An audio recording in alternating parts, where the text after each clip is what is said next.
Nalangin, opo, dakilat, mapagpala, mang banal, Diyos na makapangyarihan sa lahat.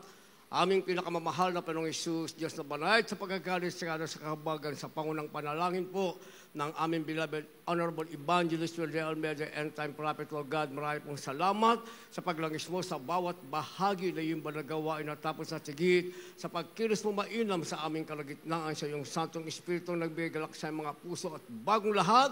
Kami po yung nagpakumbaba, lalo bang lingkod sa aming nagawang pagkukulang, pagkakamali, pagkasala, kabaga mo kami patawari, lubos-labis po kami nagsisi sa aking mga labi, Lord God. Ikaw po maglagay, makataga dapat bigkasin, ikaw po aking nasahan, buksang pang-unawa, kaisipan ng bawat paginig, patuloy mo kaming samahan ng iyong kapangyarihan sa pangalan ni Jesus, and will send out, Satan cast out, be bound into hell, and be there forever in the name of our dearest Jesus we pray. Amen and amen. Everybody say, praise the Lord. Una tigit sa lahat, ang pinakamataas na pagpupurit, pasalamat, kalwalatian at kadakilaan ay tangi lamang sa ating Diyos na buhay at makapangyarihan, walang iba sa ating pinakamamahal na Panginoong Jesucristo. Ako po'y nagpaabot ng dobling paggalang sa ating pong beloved Honorable Parents in the Lord, at hindi po natin malilimutan ang mga turo at aral na iniwan ng ating beloved Honorable Evangelist Will de Almeida, the End Time Prophet of our loving God. Ganyan din po ang ating beloved Armasant Pastor, our beloved Mama Dear. Apo'y nagpaabot ng paggalang pagbati sa mga beloved children ng ating pong beloved parents in the Lord. At magandang hapon po sa inyo lahat, sa ating pinagpalang mga viewers sa ating pong live webcast. Ating tatalakayin, kindly pakilagay sa ating monitor, maging ating mga subtitle, God's Property. God's property ang ibig sabihin niyan, pag-aari ng Diyos. Basahin po natin ang ating teksto, kindly po sa ating mga beloved Bible readers. The book of Deuteronomy chapter 7, verse 6. For thou art an holy people unto the Lord thy God. The Lord thy God hath chosen thee to be a special people unto himself, above all people that are upon the face of the earth. The book of the prophet Isaiah chapter 45, verse 3. And I will give thee the treasures of darkness and hidden riches of secret places, that thou mayest know that I, the Lord which called thee by thy name, am the God of Israel. Verse 6, that they may know from the rising of the sun and from the west, that there is none beside me. I am the Lord, and there is none else. God bless you po, kindly sa Tagalog. Dito po sa Deuteronomio Kapitulo 7, versikulo 6. Sapagkat ikaw ay isang banal na bayan sa Panginoon mong Diyos.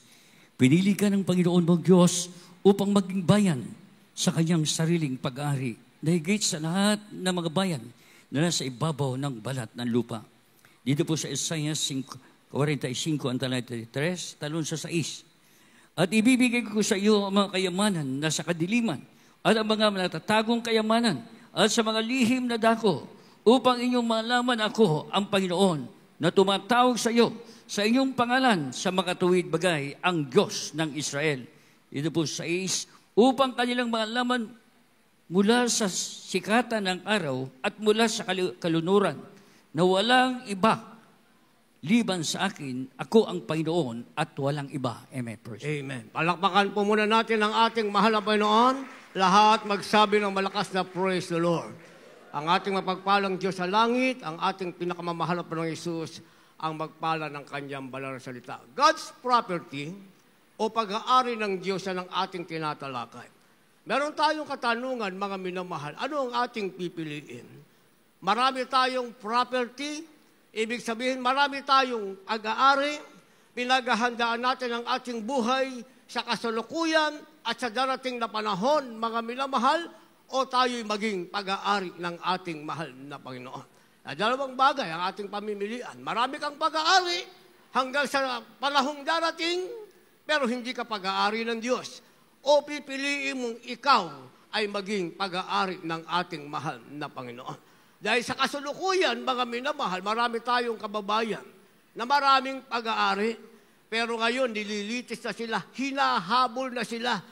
Million and billions ang kanilang pag-aari, mga minamahal. Pero hindi sila naging pag-aari ng ating mahal na Panginoon. Kaya sabi ng ating nabasa, God's property, itong ating pakanasain na tayo maging pag-aari ng ating mahal na Panginoon. Sabihin na natin wala tayong pag-aari, mga minamahal. Dahil si Lazaro, pag nabasa natin sa banal na kasulatan, sa hindi pa nakaalam, mga bago nating kapatiran, sa banal na kasulatan sa aklat na Lucas ay mababasang may isang taong walang pag-aari. Ang pangalan niya ay si Lazaro, mga minamahal. Ang sabi, siya'y mahirap, wala siyang pag-aari, meron siyang karamdaman. Pero gusto niyang maging pag-aari ng ating mahal na Panginoon. Sa kanyang hindi magandang kalagayan, hindi niya sinising Panginoon. Hindi siya humingi ng pagkain sa Panginoon. Hindi siya humingi ng kagalingan, mga minamahal. Pero meron siyang isang bagay na inaasahan, na pipikit ang kanyang mata at siya'y magiging pag-aari ng ating mahal na Panginoon. Paano siya nabubuhay? Tiniis niya na siya'y may maraming sugat sa katawan. Maaring araw-araw naramdaman niya ang sakit, mga minamahal. At sa kabila naman, ay merong isang mayaman, sagana sa pagkain, kakain si Lazaro pag nagkaroon ng tira sa kanyang pagkain. Dumating ang panahon, mga minamahal, pareho silang binawian ng buhay. Pero magkaibang lugar ang kanilang pinatunguhan. Si Lazaro ang pag-aari ng Diyos, sabi ng banal na kasulatan, ay nasa piling ni Abraham. At ito namang mayamang sagana, maraming pag-aari, hindi pag-aari ng Diyos. Nandun naman siya sa piling ni Satanas, sa lugar ng pagdurusa. Magkaibang lugar ang kanilang pinatunguhan. Kaya sabi ng ating nabasa, kapag ikaw ay pag-aari ng Diyos, sinasabing ikaw ay isang banal na bayang pinili ng ating mahal na Panginoon. You are a holy nation chosen by God Himself. Diyos mismo ang pumili sa iyo. Isa kang banal na bayan, the holy country ng ating mahal na Panginoon, o holy people rather, ng ating mahal na Panginoon. Sinasabing ikaw ay sariling pag-aari ng Diyos. Ang ibig sabihin, walang ibang may-ari sa iyo. Hindi ka pwedeng maging pag-aari ni Satanas. Ano man ang mangyari? Sabi ng second place na ating nabasa, ikaw ay sariling pag-aari ng ating mahal na Panginoon. Ang sabi, pag-aari ka ng Diyos ng higit sa lahat ng bayan sa ibabaw ng lupa. Kaya nga, dito pa lang sabilang natin ito, mga minamahal. Tayo mga naglilingkod sa katotohanan, sa Diyos na buhay, sa ating pinakamamahal na Panginoon, higit tayo sa lahat ng bayan sa ibabaw ng lupa. Napakaraming tao ngayon, mga minamahal, naghahanap ng kapalaran. Ano ang kapalaran sa araw na ito? Ano ang kapalaran sa susunod na araw? Lumabas ng tahanan, uuwi sa kanyang tahanan. Kung may karamdaman pa rin. Kung may kalungkutan, nasa kalungkutan pa rin. Kung may katanungan, nanatiling walang kasagutan. Subalit tayo, higit sa lahat ng bayan sa ibabaw ng lupang pag-aaring sarili ng Panginoon, bayang pinili ng Panginoon, narito tayo ngayon, mga minamahal, uuwi tayong taglay ang kagalakan sa tamis na presensya ng ating pinakamamahal na Panginoong Jesucristo. Dahil tayo pag-aari ng Diyos, ano ibibigay ng Diyos sa atin, mga minamahal? Yung hinahanap ng maraming tao sa ibabaw ng lupa. Sabi ng ating nabasa, verse 3, Isaiah 45, ibibigay sa iyo ng Diyos ang kayamanan sa kadiliman, maging ang kayamanan na tatago, ibibigay sa iyo ng ating mahal na Panginoon. Yan ang hinahanap ng marami. Yung kayamanan, hukay dito, hukay doon, sa ibabaw ng lupa, sa ilalim ng lupa, inabutan na ng kamatayan. Walang kayamanang natagpuan, mga minamahal.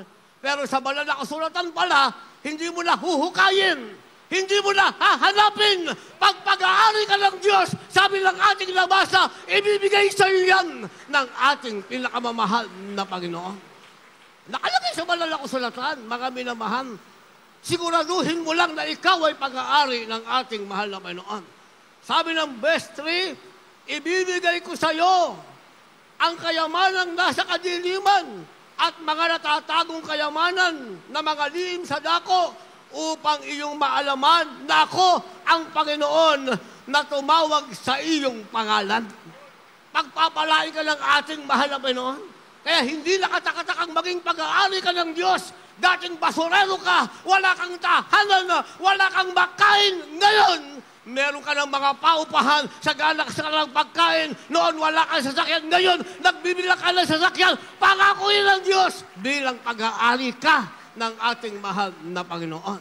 Ang dahilan, sabi ng verse 6, upang kanilang maalaman mula sa sikatan ng araw at mula sa kulunuran na walang iba liban sa akin, ako ang Panginoon at wala ng iba. Upang ipaalam sa lahat na wala ng Diyos, wala ng iba.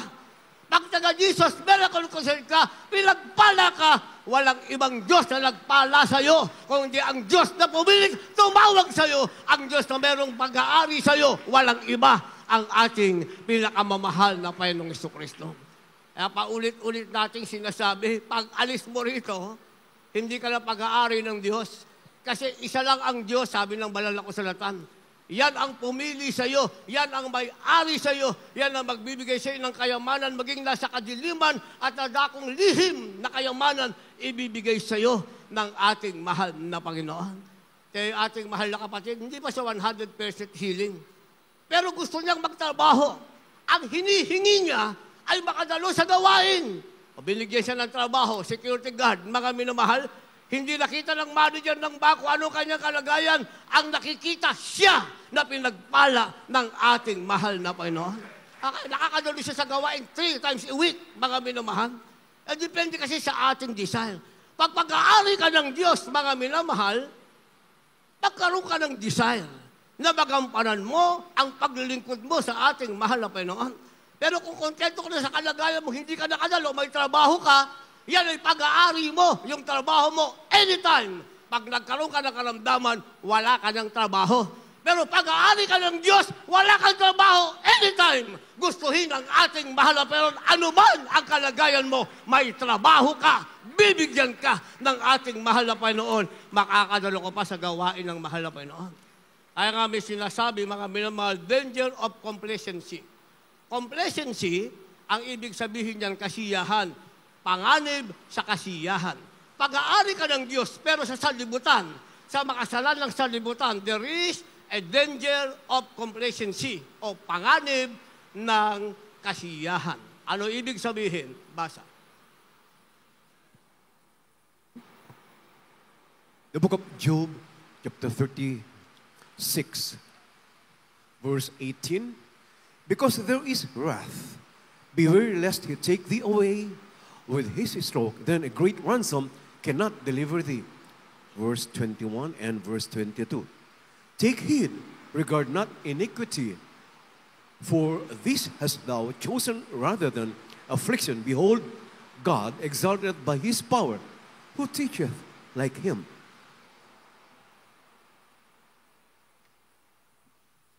Dito po sa Aklat ng Job, Kapitulo 36, ang talata po ay 18, 21 at 22. Sapagkat may puot, mag-ingat ka, baka ikaw ay iligaw ng iyong kasiyahan at mailigaw ka man ng kalakhan ng katubusan. 21. Ikaw ay mag-ingat, huwag mong lingunin ang kasamaan, sapagkat ito iyong pinili sa halip ng kadalamhatian. 22. Narito ang Diyos ay gumagawa ng mainam sa kanyang kapangyarihan. Sinong tagapagturo ang gaya niya? Palapakan po natin ang ating malapinan. Sabay-sabay na palakpak para ma-overcome natin yung patak ng ulan. Lahat magsabi ng praise the Lord. Danger of complacency. Ang ibig sabihin, panganib ng kasiyahan. Ang tao kasi, tumitingin siya sa nararamdaman niya at sa kanyang nakikitang pangsamantalang kasiyahan. Sinasabing complacency, mga minamahal. Pero may panganib dyan. Kasi kung ang kasiyahan mo ay paglingkod sa Diyos at damahin ang presensya ng Diyos, pagpapala ang tawag dyan. Walang panganib. Ibig sabihin, pinagpala ka sa lahat ng pinagpala ng ating mahal na Panginoon. Dahil ang kasiyahan mo ay nasa gawain, gawin ang kalooban ng Diyos at damahin ang matamis na presensya ng ating pinakamamahal na Jesucristo. Pero kung ang kasiyahan mo ay nasa sanlibutan na mag-aalis sa'yo sa pagpalang kamay ng ating mahal na Panginoon. Yan ang sinasabing, there is a danger. The danger of complacency o ang panganib ng kasiyahan. Kaya sabi ng ating nabasa, verse 18, Job, Kabanatang 36, sabi ng 18, sapagkat may puot, mag-ingat ka, baka ikaw ay iligaw ng iyong kasiyahan. Maraming naililigaw ng kasiyahan, mga minamahal. Ito, pagpapala ito. Hindi pagpapala. Kasi dalawang tinatawag na blessing, good and bad blessing. Pag sinabing good blessing, mga minamahal, firm ka sa paglilingkod mo sa Diyos. Hindi ka nawawala sa gawain. Masaya ang puso mo, nasasabik ang puso mo, palagi kang makarating sa gawain ng ating mahal na Panginoon. And that is a good blessing. Bad blessing, ipinagpalit mo ang kasiyahang galing sa Panginoon na may-ari sa'yo sa mga bagay na nasa sanlibutan dahil doon ka nasisiyahan. Ang tawag dyan ay bad blessing. Kaya nga si Daniel, pag nabasa natin, mga minamahal, sa katigasan ng ulo ng Israelite because they are the stumbling block sa kanilang lipi, mga minamahal, stubborn people, matitigas ang ulo, mga minamahal, ayaw sumunod sa kalooban ng ating mahal na Panginoon, pinahintulutan ng Diyos, mabihag sila ng mga taga-Babylonia sa panguna ng hari sila Nabucodonosor. Nabihag ang lahat ng Israelite, kasama mga kabataan, kasama si Daniel, mga minamahal. Doon sa Babylonia, inalok sila ng pagkain ng hari, inalok sila ng masaganang buhay, magpakataba, magpakasaya, magpakalusog. Lahat ng alok ng hari, tinanggihan ni Daniel, mga minamahal. Sabi ni Daniel sa bantay pinto, bigyan mo ako, gulay at tubig lang. Yan ang aking kakainin. Natakot yung bantay pinto. Sabi ng bantay kay Daniel, pag ginawa ko yan sa'yo, hindi kita pinakain ng pagkain ng hari, ayon sa sinabi niya, pupugutan ako ng ulo. Sabi ni Daniel, sundin mo ang aking sinabi, sapagkat ang Espiritu ng Diyos na makapangyarihan ay nasa akin. Subukan mo ako ng 10 araw. Yung kanyang kasamang kabataan, nasa kasiyahan, uminom ng alak, kumain ng karne, pagkain ng hari, nagpakasaya sila. Si Daniel, gulay at tubig lamang ang kinain at iniinom. Tayo ngayon, nung gulay natin, may sahog na. Sa panahon ni Daniel, baka inilaga lang yun, ilistim lang. Yun ang kanyang pagkain. Nang sila iharap sa hari, sabi ng banal na kasulatan, si Daniel, mga minamahal, siya ang bilog ang kanyang katawan, mapulang kanyang pisngi, may karunungan siya, kaaya-aya siya sa harap ng ating mahal na Panginoon. Kaya naman, mga minamahal, nung si Daniel ay itapon sa yugib ng mga leon, sabi ng hari, Daniel, iniligtas ka ba ng Diyos na makapangyarihang iyong pinaglilingkuran? Sabi ni Daniel, opo, mahal na hari, subalit kahit hindi ako iligtas ng aking Diyos, hindi pa rin ako sasamba sa Diyos-Diyos na iyong ginawa dahil ang aking Diyos ay Diyos na makapangyarihan. Kaya naman, mga minamahal, si Daniel ay pinaahon ng hari, samantalang ang mga nag-usig sa kanya, ipinatapon ng hari, palit sila, inakyat si Daniel mula sa yugib ng leon, hindi man lang tinikman ng leon, hindi man lang dinilaan na wala ng appetite ang leon, sapagkat kay Daniel ang marilag na espiritu at kapangyarihan ng ating mahal na Panginoon. Subalit ang mga nagsuplong sa kanya sa hari, nag-isip sa kanya na masama, malayo pa sa butas ng yugib ng leon. Tinalon sila ng leon, sinakmal sila, pinatay sila, mga minamahal. Kaya naman ang hari si Nabucodonosor ay nag-declare na walang sino man pwedeng mag-alimura sa Diyos ni Daniel, bagkos sambahin nila at paglingkuran ang makapangyarihang Diyos ni Daniel. Bakit?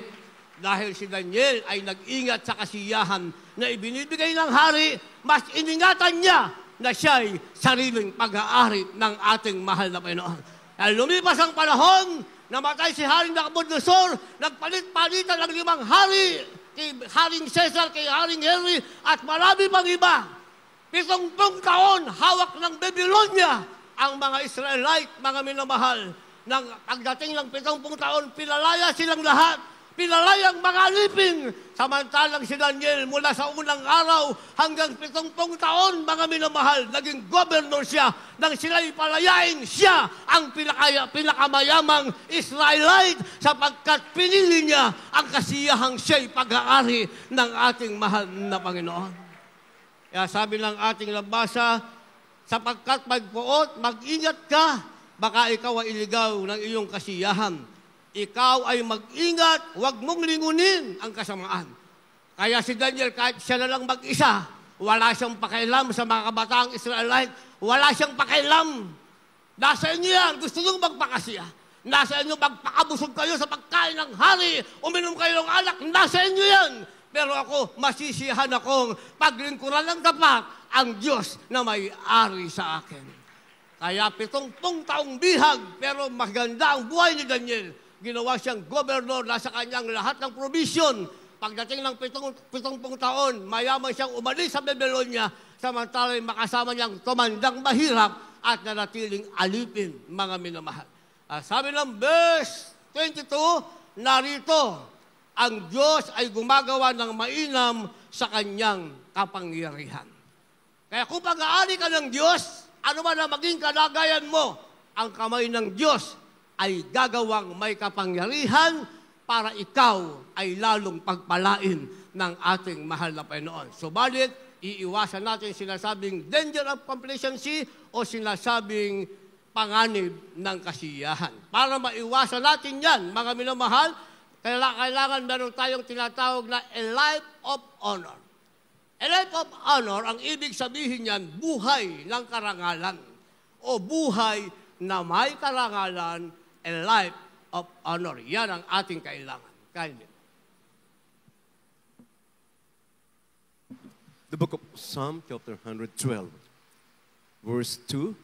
His seed shall be mighty upon earth. The generation of the upright shall be blessed. Verses 7 and 8. He shall not be afraid of evil tidings. His heart is fixed, trusting in the Lord. His heart is established. He shall not be afraid until he see his desire upon his enemies. The book of Ephesians chapter 5, verse 27.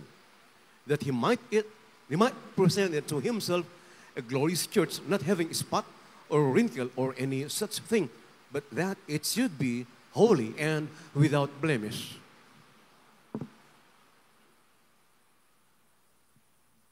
Ang awit 112, versikulo 2. Ang kanyang binhi ay magiging makapangyarihan sa lupa. Ang lahi ng matuwid ay magiging mapalad. Dito po sa 7. Siya hindi natatakot sa mga masamang balita. Ang kanyang puso ay matatag at tumitiwala sa Panginoon. Ang kanyang puso ay matatag, siya hindi natatakot hanggang sa kanyang makita ang nasa niya sa kanyang mga kaaway. Dito po sa Efeso Kapitulo 5, ang talatay 27. Upang ang iglesia ay maiharap sa kanyang sarili na maluwalhati, na walang dungis o kunubot o anumang gayong bagay, kundi ito'y nararapat maging banal at walang kapintasan. Amen. Palakpakan po natin ang ating mahal na Panginoon. Sabay-sabay na palakpak. Yung pag-aari ng Diyos, pamalakpak sa ating mahal na Panginoon. Lahat magsabi ng praise the Lord. A life of honor, ibig sabihin, mga minamahal, buhay ng karangalan o buhay na may karangalan. Ano bang buhay ng karangalan meron tayo, mga minamahal? Yung ikaw ay parangalan, kilalanin ka, dahil magaling ka sa iyong eskwelahan, ikaw ay number 1 employee sa company mong pinapasukan, yan ba yung karangalang hinahanap natin? Yan ba ang buhay ng karangalan na gusto natin, mga minamahal? Nasa iyo yan. Pero hindi ka pag-aari ng Diyos, nasa iyo lang yan, mga minamahal. Anytime, mawawala na hindi ka pag-aari ng Diyos. Pero kung ikaw ay pag-aari ng Diyos, meron kang buhay ng karangalan, sa iyo yan, mula ngayon at magpakailanman. Ang sabi ng ating nabasa, yung tinatawag na a life of honor o buhay ng karangalan o buhay na may karangalan, ang sabi, siya'y binhi na mapalad. Sabi, ang kanyang binhi ay magiging makapangyarihan sa lupa, ang lahi ng matuwid ay magiging mapalad. Ikaw ay lahi ng matuwid mula sa iyong henerasyon, mula ngayon. Kung hindi pa mag-rapture at lumawak pang paghihintay sa mahal na Panginoon, ang susunod mong lahi ay pagpapalain pa rin ng ating mahal na Panginoon mula sa iyong lahi. Sabi ng verse 7, siya hindi matatakot sa masamang balita. Ang kanyang puso ay matatag na tumitiwala sa Panginoon. Ito palang buhay na may karangalan. Ano mang mapakinggan mong pangit na balita, para yan sa mga taong hindi pag-aari ng Diyos. Ikaw na pag-aari ng Diyos, ang masamang balita ay hindi para sa iyo. Ang para sa iyo ay ang mabuting balitang sinasabing ikaw iingatan, pagpapalain ng ating mahal na Panginoon. Ang sabi, ang puso mo, because you have a life of honor, meron kang buhay ng karangalan, ang puso mo, sabi ng ating labasa, tumitiwala sa mahal na Panginoon. Ano man ang mangyari, hindi mawawala ang pagtitiwala mo sa mahal na Panginoon. Sa magadat, hindi magandang kalagayan, nasa iyo pa rin ang pagtitiwala mo sa mahal na Panginoon. Nandyan pa rin sa puso mo yan. Kagaya ng ginawa ng ating mahal na magulang sa Panginoon. Napakaraming pastor, ipinakikilala ang Diyos nila. Pinakikilalang makapangyarihan din. Konting sakit sa ospital ang sinasabi, mga minamahal. At nang dumating ang crisis sa bansang Pilipinas dahil sa mga na-hostage na mga iba't ibang lahi, sinasabing sipadan hostages, mga minamahal, kinuha ng mga Abu Sayyaf o ransom, wala na yung kapangyarihan nila. Wala na, sinasabi nilang ang Diyos ay makapangyarihan dahil ang puso nila ay hindi tumitiwala sa Panginoon. Binibigkas lang ka ng mga labi na ang Diyos ay makapangyarihan, pero ang puso nila ay hindi tumitiwala sa Panginoon.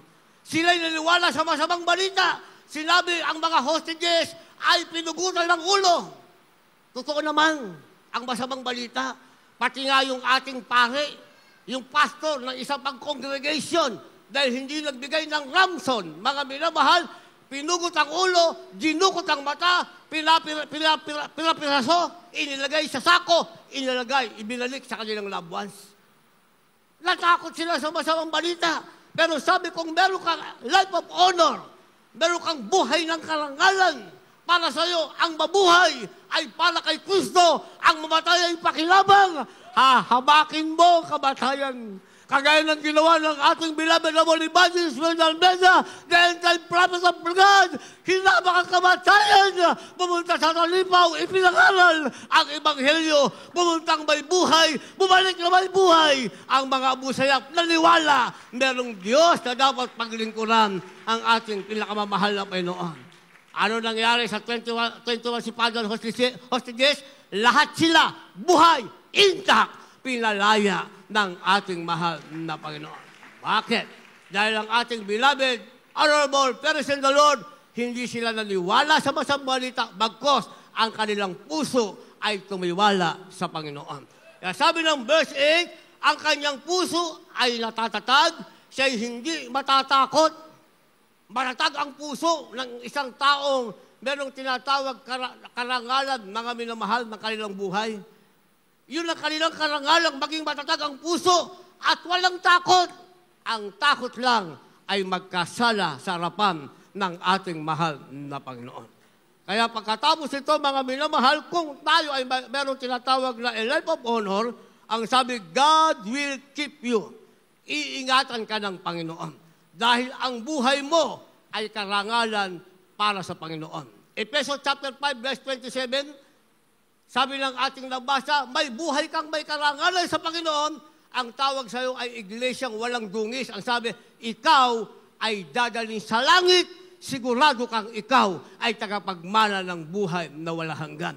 Yun ang nabasa natin sa Ephesians chapter 5, verse 27. At dahil may buhay kang may karangalan, sabi, ikaw ay iingatan ng mahal na Panginoon. God will keep you. Kindly. The book of Psalm, chapter 121, verses 5, 6, 7, and 8. The Lord is thy keeper. The Lord is thy shade upon thy right hand. The sun shall not smite thee by day, nor the moon by night. The Lord shall preserve thee from all evil. He shall preserve thy soul. The Lord shall preserve thy going out and thy coming in from this time forth and even forevermore.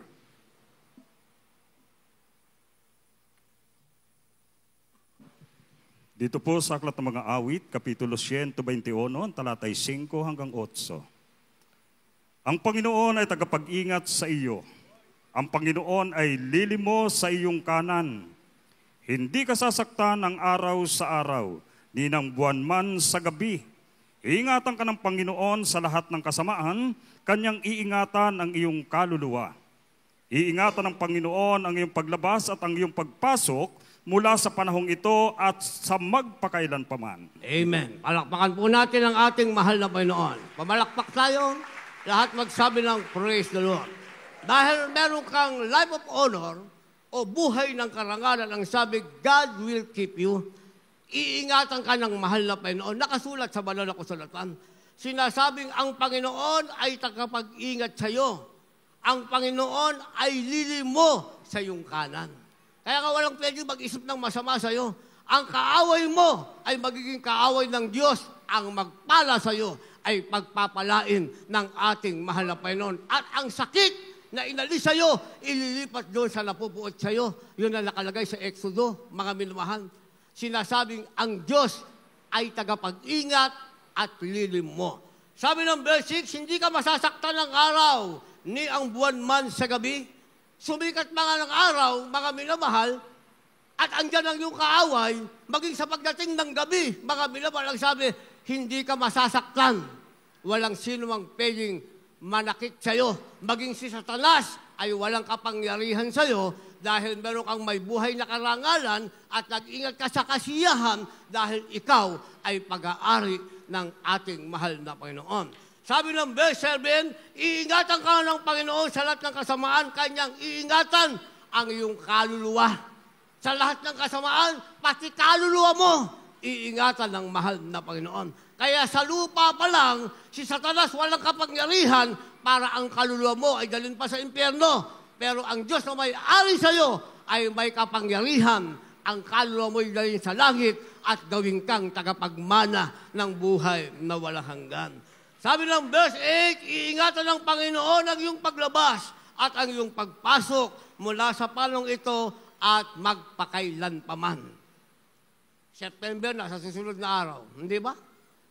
Matatapos naman ang lumang taon, dadating ang bagong taon, then another new year. Matatapos ang lumang taon, then another new year. Lalabas at papasok ka sa bawat taon. Ang sabi, iingatan ka ng ating mahal na Panginoon. Lagi mong makikita ang sarili mo, ang kasama mo, ay mga tunay na Kristiyanong pag-aari ng Diyos.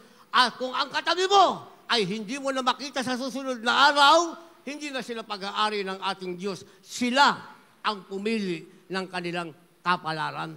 Hindi nila pinabaya ang Diyos na may-ari sa kanila ang gumawa ng kanilang kapalaran. And finally, sabi ng banal na kasulatan, merong tinatawag na race of God.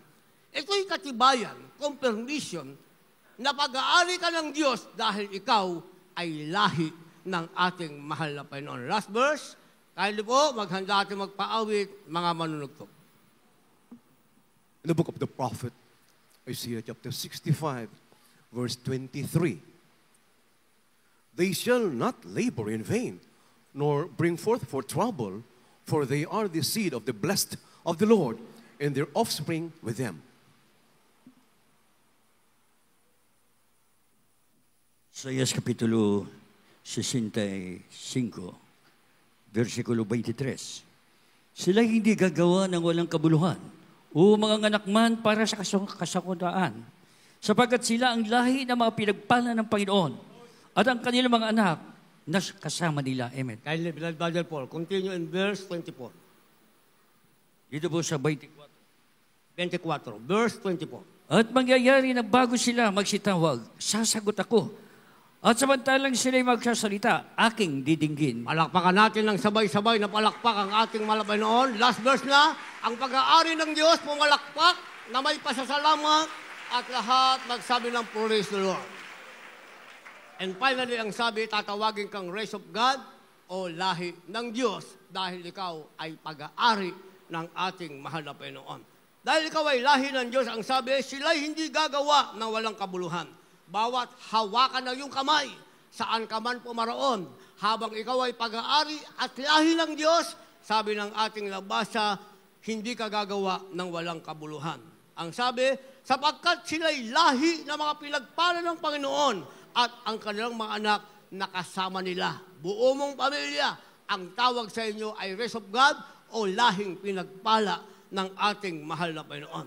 Sabi ng 24, dahil ikaw ay pag-aarit lahi ng Panginoon, mangyari na bago sila magsitawag, sasagot ako. At samantalang sila'y nagsasalita, aking didinggin.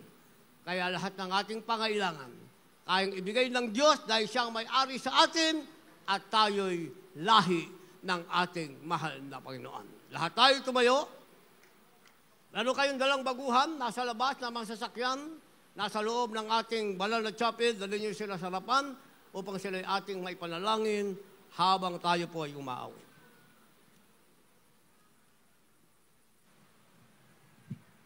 Hallelujah.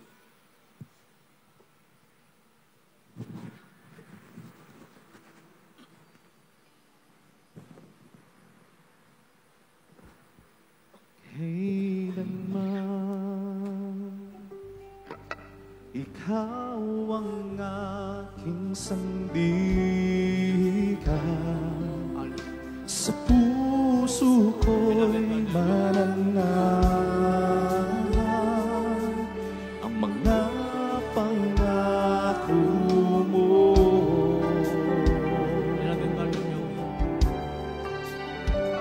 Aming Diyos, sa'yo lahat isusuko. Hindi niya tinawag mo na maging sa'yo.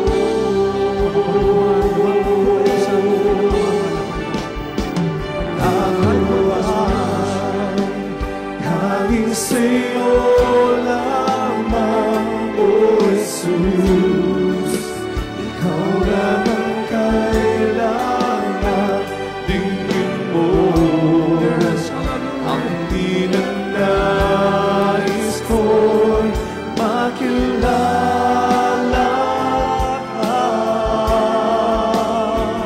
Ngalan mo aking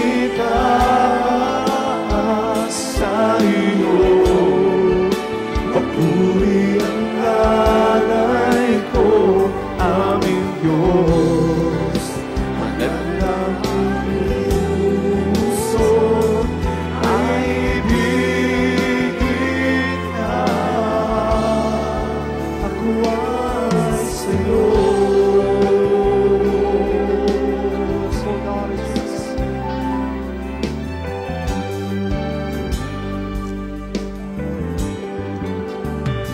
Kailanman ikaw ang aking sandigan,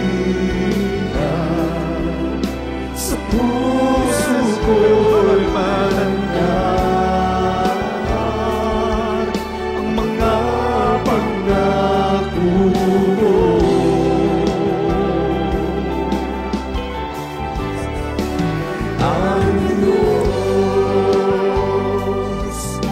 Sa'yo lahat isusuko. Pinili ako, hallelujah,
Ikaw lang ang kailangan, Panginoon.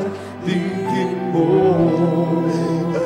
ang pinagkais ko'y nakilala.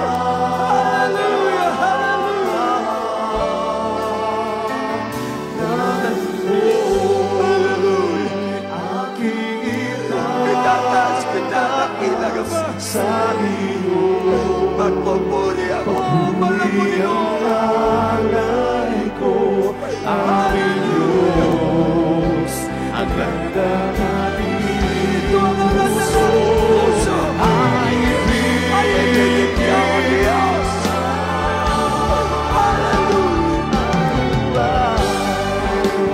Naging sa'yo lamang, O Jesus, ikaw lang ang kailangan, hindi ko ang pinagdaanas ko'y makilala.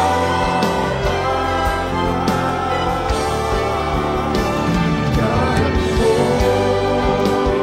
aking itaas sa iyo. Papuri ang alay ko, aming Diyos, ang ganda natin puso ay ibigin na. Ako ay sa'yo.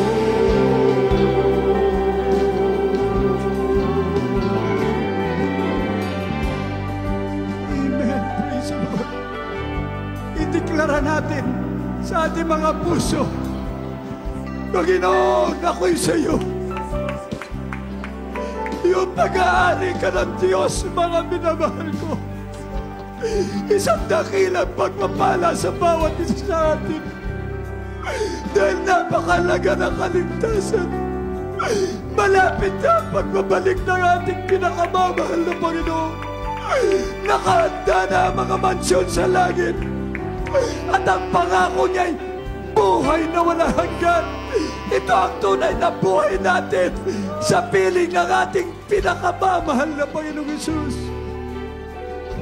Kaya sa lahat ng mga baguhan, maging sa lahat ng mga datihan, panghawakan natin na tayo'y pag-aari ng Diyos. Dahil nakakatakot na bagay ang malaglag sa kamay ng Diyos na buhay. Sa ating minamahal na mga bisita, mga baguhan, ito'y dakilang panawagan sa bawat isa. Sa ating mga minamahal naming mga baguhan at magiging kapatid sa ating pinakamamahal na Panginoon, kayo po ay pinagpala sapagkat alam namin ang ating dakilang Diyos mismo ang siyang nagdala sa inyo dito sa tunay na iglesia ng Diyos. Kayo ay saksi ngayon kung paano kumikilos ang pinakamamahal na Panginoong Hesus sa bawat buhay ng mananampalataya sa JMCIM. Inyong narinig ang mga patutuo, kanyang mga dakilang tanda, kababalaghan, himala na katuparan na ipinangako ng mahal na Panginoon sa banal na kasulatan. Kung ibigay mo ang iyong buhay sa Kanya, isuko mo ang lahat sa ating pinakamamahal na Panginoon, ikaw ay magiging pag-aari niya.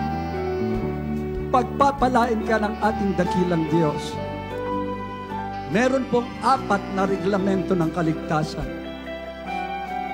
Ang reglamentong ito ay magiging susi upang mabuksan ang langit. Isusulat ang pangalan mo sa aklat ng buhay, magiging tunay na anak, pag-aari ng ating dakilang Diyos na buhay. Kailangan mo ang 4 na susing ito. Una po ay ang pananampalataya. Kailangan mong sumampalataya sa Diyos, ang nag-iisang Diyos na bumaba mula sa lupa, mula sa langit, bumaba sa lupa at nagpahayag bilang isang tao upang magdusa at mamatay sa krus ng Kalbaryo para sa kasalanan ng bawat isa sa atin. Nabuhay na maguli upang patunayan siya ang nag-iisang Diyos, wala nang iba ang ating pinakamamahal na Panginoong Hesus. Ang pangalawa po, yung pagsisisi sa kasalanan. Kailangan pagsisihan mo ang iyong mga kasalanan at iwanan ang makasalanang buhay na hindi mo na kailanman babalikan pa. Kapag nakita ng ating mahal na Panginoon na nais mong totoong magbago upang maging banal at matuwid, tutulungan ka niya. Hindi ka niya pababayaan. Ang pangatlo ay ang bautismo sa pangalan ni Jesus. Gawa 2:38, mangagsisi kayo at mangagbautismo ang bawat isa sa inyo sa pangalan ni Jesucristo sa ikapagpapatawad ng iyong mga kasalanan at tatanggapin mo ang kaloob ng Espiritu Santo. Ito po ay hindi pagsanib sa isang bagong relihiyon o sekta. Hindi po. Ito ay pagsakatuparan na sinasabi ng banal na kasulatan kung paano ang mga apostoles 2,000 taon na mahigit na lumipas, ito po ang kanilang ipinangaral. Magsasagawa po tayo ng bautismo pagkatapos po ng ating banal na gawain, pagkatapos ng closing prayer. Meron po mag-assist sa inyo na mga church worker at hindi po mababasa ang inyong mga damit. Amen. Praise the Lord. Kaya sa ating minamahal at magiging kapatid sa ating pinakamamahal na Panginoong Hesus, huwag po kayong lumisan sa lugar na ito na hindi na bautismuhan upang makasigurado ng kaligtasan ng iyong kaluluwa. Ang pang-apat ay ang bautismo ng Espiritu Santo.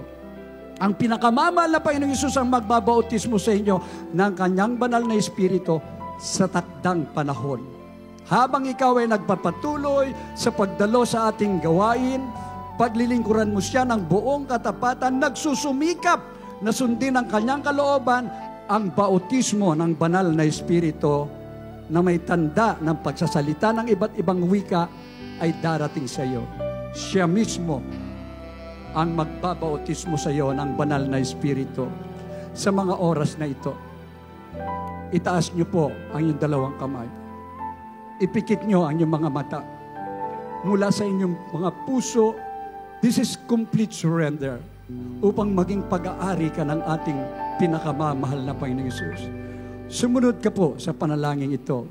Sabihin mo po, pinakamamahal na Panginoong Hesus, narito po ako, nagpapakumbaba, humingi ng kapatawaran sa lahat ng aking mga kasalanan.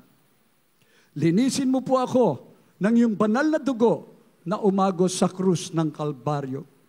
Buong puso, nagpapakumbaba, tinatanggap kita bilang Diyos at sarili kong tagapagligtas, hari ng aking buhay. Ako po ay nangangako na maglilingkod sa iyo ng buong katapatan mula ngayon hanggang sa iyong pagbabalik sa pangalan ng pinakamamahal na Panginoong Hesus. Kami po ang manalangin para sa inyo. Hallelujah.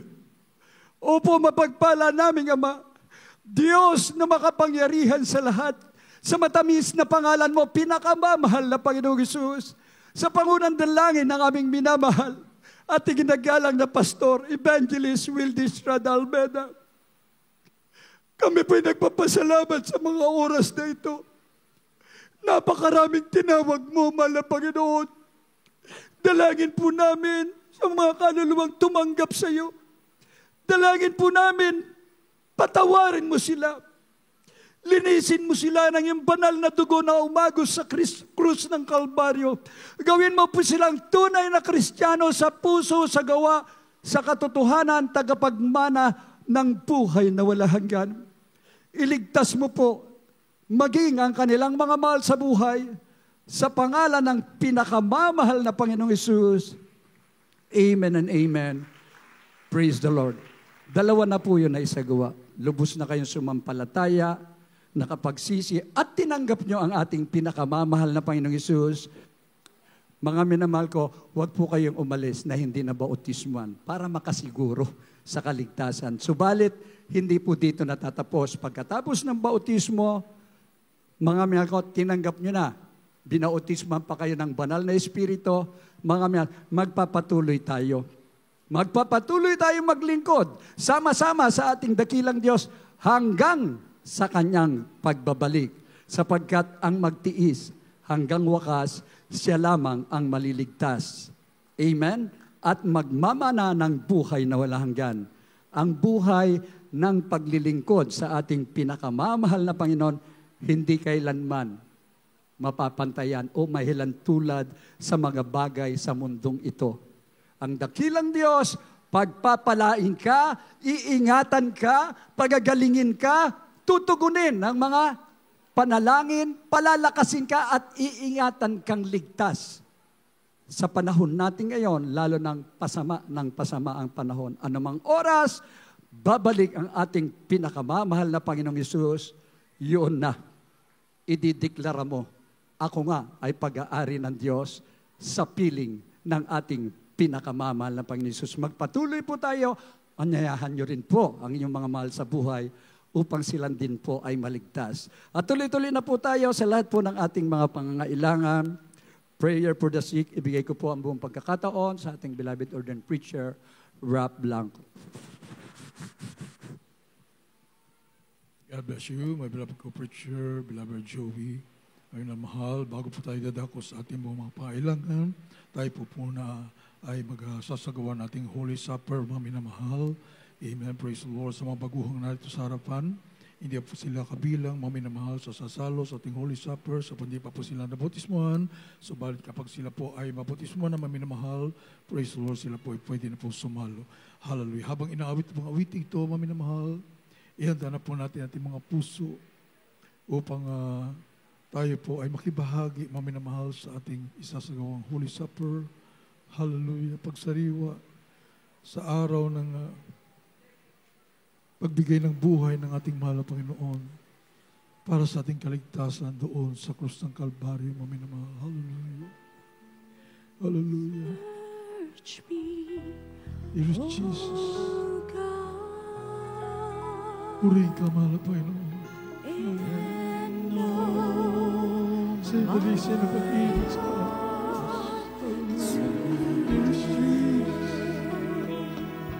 Jesus, we love you so much.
Ating pong muling saliwain mga 2,000 years ago, ating mahal na Panginoong Isus, ang ating dakilang manunubos, maminamahal. Ang dakilang lumika ay bumaba sa lupa upang ialay ang kanyang kaisa-isang buhay. Doon sa krus ng Kalbaryo, dahil sa kanyang marubdob na pag-ibig, maminamahal, tayo dapat papunta na sa impyerno. Pinili po natin ang buhay ng kasalanan. Subalit hindi pumayag ang ating dakilang Diyos, maminamahal. Kanyang sarili, inalay niya para tayo po ay tubusin sa ating mga kasalanan. Anong dakilang pag-ibig mayroon ng ating mahal na Panginoon, maminamahal. Kaya ang sabi po, looking unto Jesus, the author and finisher of our faith. Maminamahal. Palagi nating titignan kung ano ang sakripisyong ginawa ng ating mahal na Panginoon. Araw-araw, bubulayin po natin, maminamahal, gaano tayo kahalaga sa harapan ng ating mahal na Panginoon. Na dapat po ay wala na po tayong kapag-asa, maminamahal. Subalit salamat sa ating mahal isang araw na pakinggan po natin tunay na Ebanghelyo, dala-dala ng totoong propeta ng ating dakilang Diyos with signs, wonders, and miracles. At tayo po ay nakumbinsi sapat nangangailangan tayo sa ating mahal na Panginoon, ang kagalingan, kalutasan at mga problema. Higit sa lahat, ang pinakamahalaga, maminamahal, kaligtasan ng ating mga kaluluwa, hallelujah, na hindi na po tayo may bubuli sa impyerno bagkus magmamana ng buhay na walang hanggan. Kaya patuloy po tayo mga minamahal, nililinis ng ating mahal na Panginoon. Minsan tayo pinatatalisod, minsan tayo po mga minamahal ay nawawalay sa ating mahal na Panginoon. Subalit na riyan ang kahabagan ng ating dakilang Diyos, mga minamahal. Bukas palagi kanyang palad. Hallelujah, kapag tayo pinagpapangbaba, nariyan muli ang pagpapatawad ng ating dakilang Diyos. Hallelujah, napakabait ng ating mahal na Panginoon sa unang dalangin nating kagalang-galang na mahal na pastor. Kaya mga minamahal, tayo po magkaisang dumalangin. Tiyakin po natin ating mga sarili, minamahal, ay karapat-dapat tayo sumalo sa banal na hapunang ito, minamahal. Hallelujah. Magkaisa po tayong dumalangin. Hallelujah, hallelujah. Dakila po namin Ama sa langit, Diyos na mapangida sa lahat amang banal, pinakamamahal na Panginoon Isus, sa unang dalangin po ng aming kagalang-galang na malapastor, binubula evangelist, Waldes, Rodal Meder, and time prophet. Kami po, Panginoon, nagsisisi, Panginoon, sama kami na sumpunga sa pagkukulang, pagkakasala, minsan na pagbigyan po namin mga kainaan, Panginoon, patawan mo kami. Tulungan mo kami, Panginoon, masunod ang lahat mong kautusan, maging sakdal aming pananampalataya, may pagsunod sa iyo, Panginoon, pamakatiyak ng langit, buhay na walang hanggan. At habang narito kami sa mundong ito, Panginoon, maging ilaw at asin at paggamit mo sa pagligtas pa ng maraming kaluluwa, Panginoon.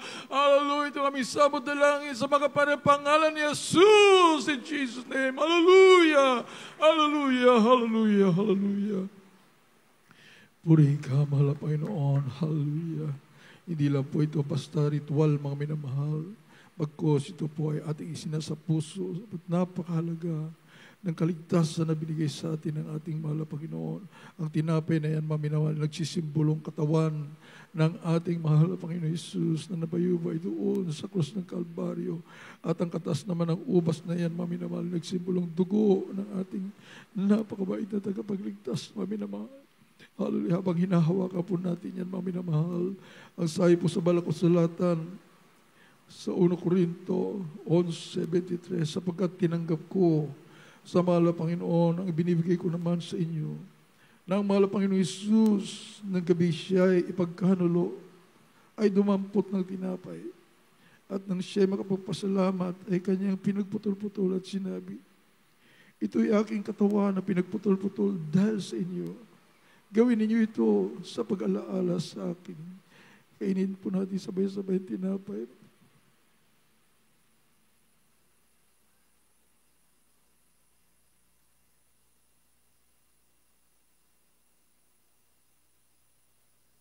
At kayo hindi naman hinawakan ng saro pagkatapos na makahapon.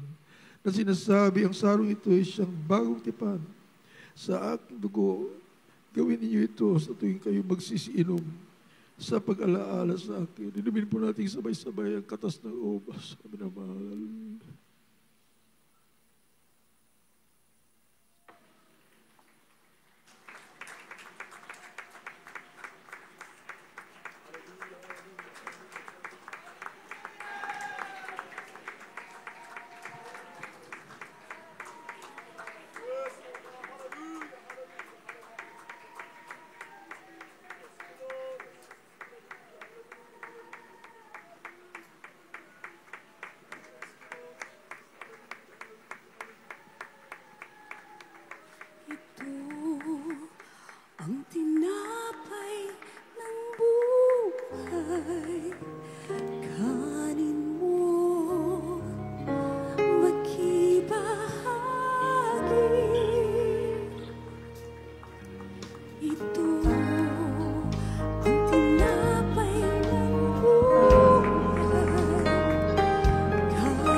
patunay na ako'y kasama niyang namatay. Ito ang aking ipahayag na magbabalik si Jesus na buhay. Ito ang aking patunay na ako'y kasama niyang namatay. Ito ang aking ipahayag na magbabalik si Jesus na buhay. Na magbabalik si Jesus na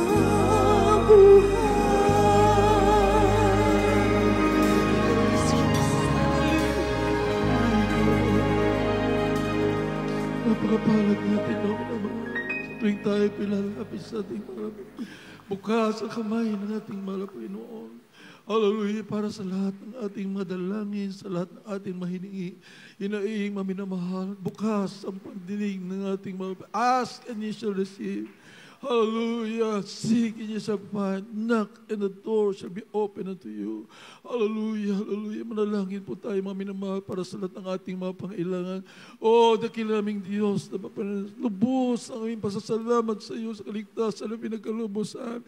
Sa pinagkalubos sa amin, totoong mga magulang sa iyo, magkagalang-galang, mahal pastor, beloved mga badiwin, beloved children, upang mapangalagaan kami. Matiyak, mahal na Panginoon, na kami po ay sama-sama hanggang sa kaligtasan, sa buhay, sa piling mo, mahal na Panginoon, na kailanman hindi na pagkakawalay pa, O Diyos, ang patuloy na kalakasan, mabagbuhay, all the beloved children, lubos po namin pinasalamatan, dakilang kayamanan para sa amin sa buong mundo, mahal na Panginoon, sa pinagkaloob mo, dakilang bisyon na may pangaral, lagi isang ebanghelyo, puro ebanghelyo na kaligtasan, mahal na Panginoon, lagi ibang kapangyarihan, with extreme sacrifice, O Lord God, na bago magbabalik lahat, mga hinirang ay madala po muna sa iyong paanan, O Diyos, sa pangalan ni Jesus. Thank you so much, Lord Jesus. Hallelujah, hallelujah, hallelujah, hallelujah. Ilehas po natin ating masarili mga minamahal isang kamay sa ating ulo, kabila sa parte ng katubahan may karamdaman. Hallelujah, hallelujah. I-cast out po natin with authority mga minamahal ang lahat ng masamang espiritu, karamdaman, problema, o bisyo man yan mga minamahal. Hallelujah, hallelujah. Sa pangalan ni Jesus, demons of cancer, leukemia, asthma, diabetes, leprosy, AIDS, homosexuality, spiritual martyr, problems, financial problems, unbelievable, dust, vanity, glory, pride, loss, covetous, materialist, mga kakainang bumabalik mga bisyo, bumabalik, cast out, cast out, cast out, cast out, cast out, in the name of Jesus, be healed, problems on some right now, hallelujah, vice be gone in Jesus' name, be healed, be blessed, in the mighty name of Jesus, hallelujah, hallelujah, hallelujah, hallelujah, sa pangalan ni Jesus, amen, amen, praise the Lord, hallelujah, hallelujah, hallelujah. Pasalamatan po natin muli ang ating mahal na Panginoon, maminamahal, sapat lahat ng ating mga kahilingan, tinigunan ng ating mahal na sa unang dalangin, ang totoong propeta ng ating dakilang Diyos, ipagbunyi po natin ang ating dakilang tagumpay araw-araw, mga minamahal, hallelujah, sa magitan ng ating pagsigaw ng hallelujah, praise the Lord, hallelujah, very powerful po yan, make it a habit every day, mga minamahal, hallelujah, praise the Lord, tatlong beses, sabay lukso, sabay-sabay po tayo, hallelujah. Praise the Lord. Thank you so much. And we love you so much. There is Jesus. Glory, glory, glory to God.